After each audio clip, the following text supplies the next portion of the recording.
Olá pessoal, boa tarde. Meu nome é Fabiana, eu sou advogada na área de Direito Tributário, sou discente do mestrado das Faculdades de Direito Milton Campos e eu estou aqui para falar do meu trabalho. O meu trabalho ele foi objeto de um artigo que eu fiz no semestre passado como requisito para a matéria de seminário em Direito Tributário 2, que eu cursei como disciplina isolada no mestrado, e ele fala sobre tributação da nuvem, qual a sua melhor forma de tributação no Estado Democrático de Direito. O meu tema ele vai ser dividido em 3 partes, tá? É uma parte conceitual, onde eu falo o que é armazenamento da nuvem e quais são os modelos mais comuns desse armazenamento. Eu abordo também na segunda parte como que os países estão enfrentando a dificuldade de tributação na economia digital, né? Em especial a tributação da nuvem. E aí, no meu terceiro tópico e último tópico, eu vou falar sobre, com base em estudos doutrinários, tá? Meu trabalho foi com base em referências bibliográficas, como o Estado Democrático de Direito está tributando, né? Ou pelo menos tentando tributar a nuvem e a quem compete essa tributação, tá bom? A gente, né, está vivendo um momento de isolamento social e hoje o mundo digital se torna cada vez mais próximo de nós. Hoje ele é uma realidade, né? Então, assim, quando eu desenvolvi o meu tema, eu até achei que ele seria um tema muito futurístico. Mas hoje, né, com base na nossa realidade em decorrência da pandemia da Covid, eu estou vendo que não, que ele é um tema bem, bem atual. Mas apesar, né, disso, da futuro, presente, a economia digital ela foi tratada em 1998, né, na conferência de Ottawa, interministerial de Ottawa, onde os países já demonstravam preocupação com relação ao comércio digital, né, essa evolução tecnológica. E para começar, né, a desenhar essa situação, eles decidiram que os princípios que regem o comércio convencional, o princípio da neutralidade, o princípio da eficiência, o princípio da certeza e simplicidade e o princípio da prevalência da substância sobre as formas, eles também deviam reger o comércio digital. Entendeu? Então, apesar de alguns autores também defender a questão da eficácia e justiça, flexibilidade e equidade, então criou-se, né, essa questão de que os princípios que regem o comércio convencional também regeriam o comércio digital para que existisse uma paridade entre eles e que se evitasse uma concorrência desleal. O Departamento de Assuntos Econômicos das Nações Unidas, com base, né, posteriormente, também criou um conceito para a economia digital, que seria, as atividades definiu como as atividades econômicas e sociais que são desenvolvidas em plataformas, sejam elas internet, redes sociais e sensores. Bom, e essa situação, né, se desenvolveu continuou se desenvolvendo em 2003, quando a OCDE, Organização de Cooperação e Desenvolvimento Econômico, ao estudar a erosão das bases tributárias no imposto de renda, porque em decorrência da globalização, em decorrência do agravamento da erosão da base tributária, porque as empresas passaram a ter planejamentos internacionais tidos como agressivos, o imposto de renda ele sofreu uma erosão muito grande. E o imposto de renda, como a gente sabe, é o imposto que melhor se tributa, porque ele tributa justamente a renda do contribuinte. E aí, a OCDE criou-se, né, um plano de ação chamado Plano de Ação 1 do BIPS, visando, né, se estabelecer parâmetros para que se desenhasse uma tributação igual para os países referente à economia digital.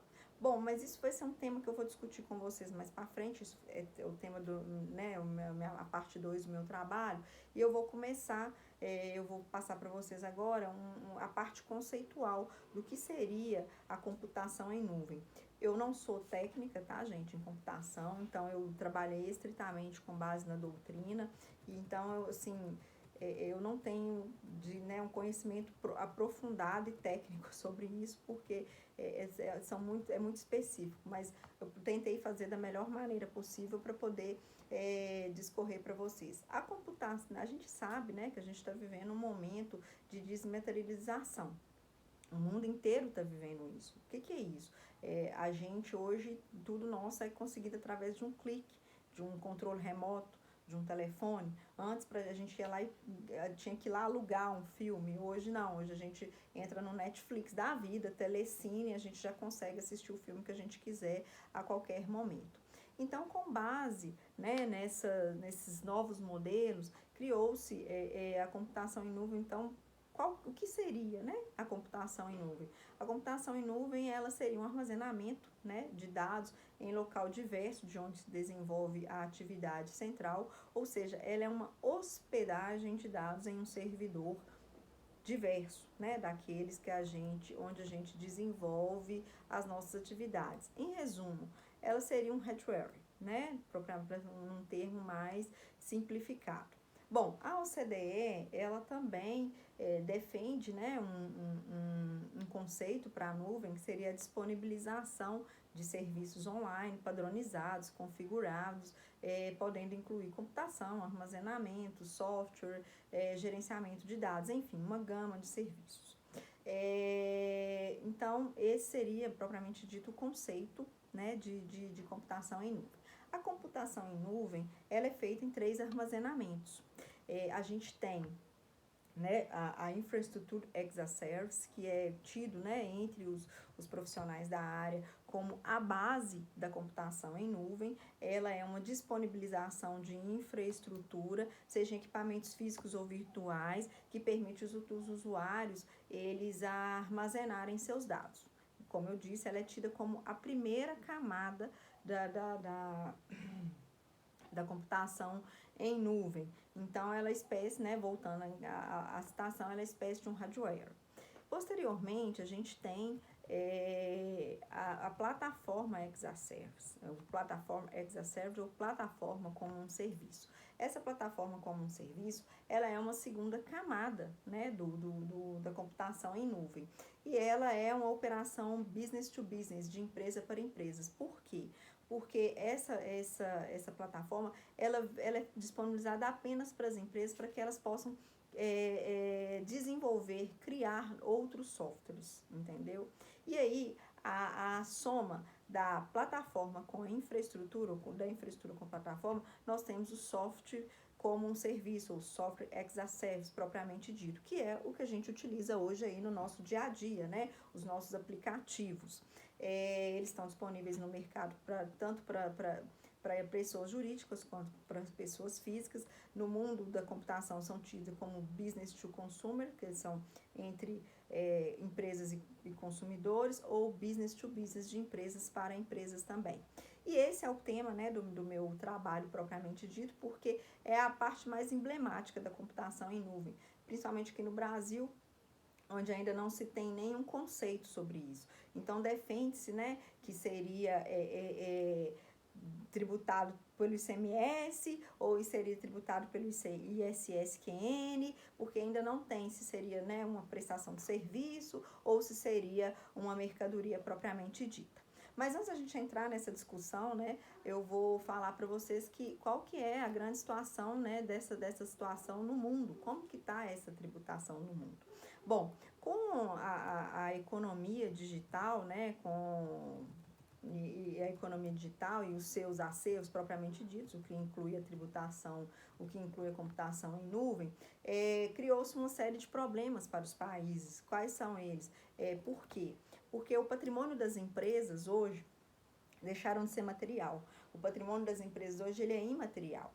Além disso, há uma grande dificuldade de estabelecer qual que é o domicílio dessa empresa.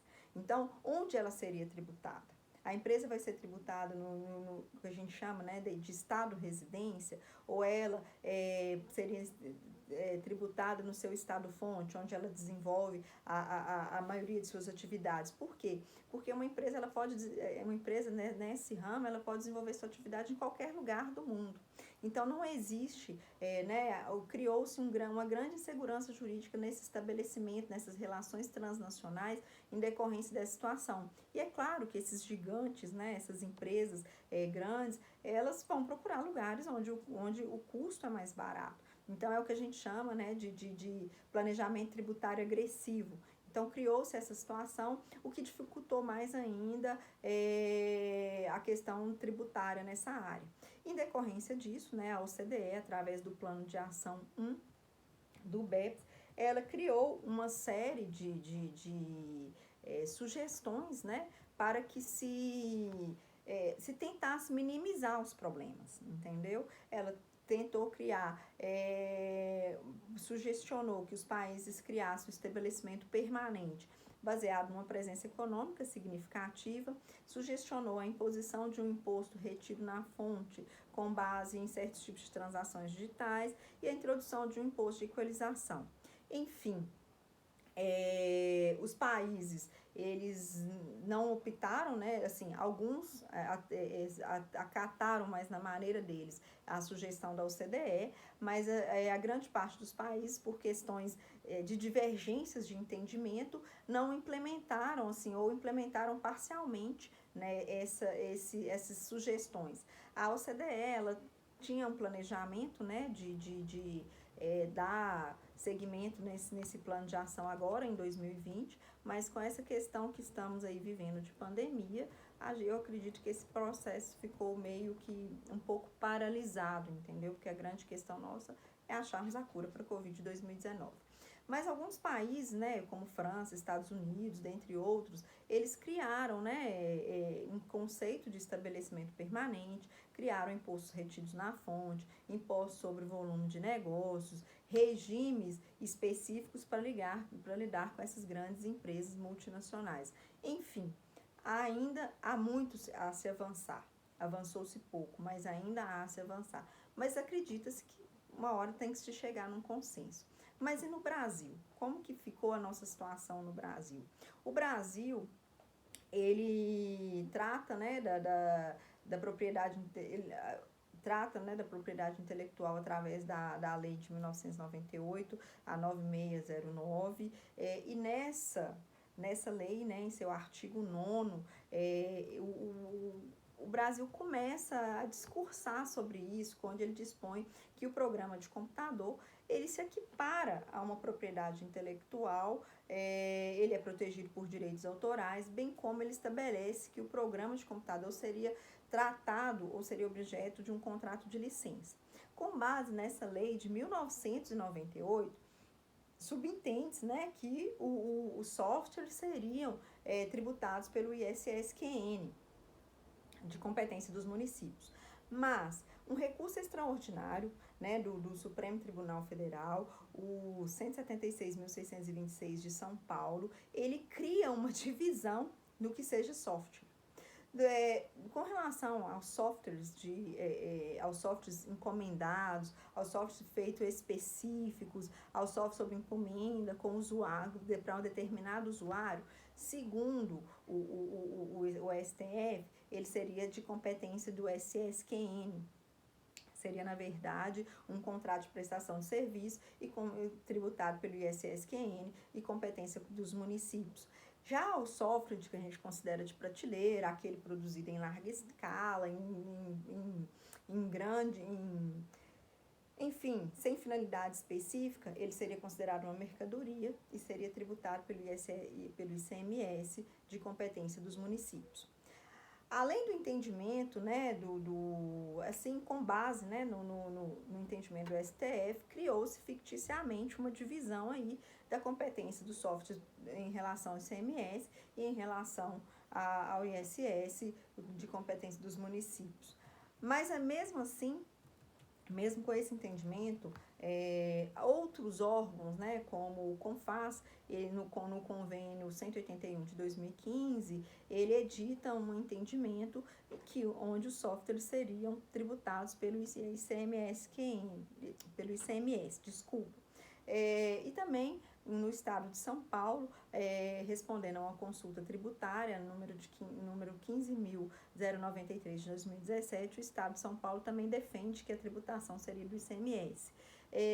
Mas, posteriormente, a lei 157 de 2016, que altera a lei 116 de 2003, ela estabelece, né, lá na listagem na listagem de serviços sujeitos ao ISSQN de competência dos municípios, a relação de serviços na área digital que estariam sujeitos a esse tipo de imposto.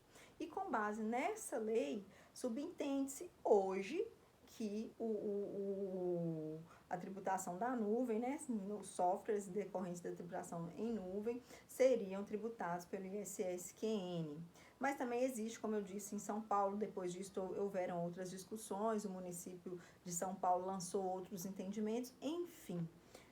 No final, a gente ainda não tem um consenso sobre a quem caberia, né, essa tributação.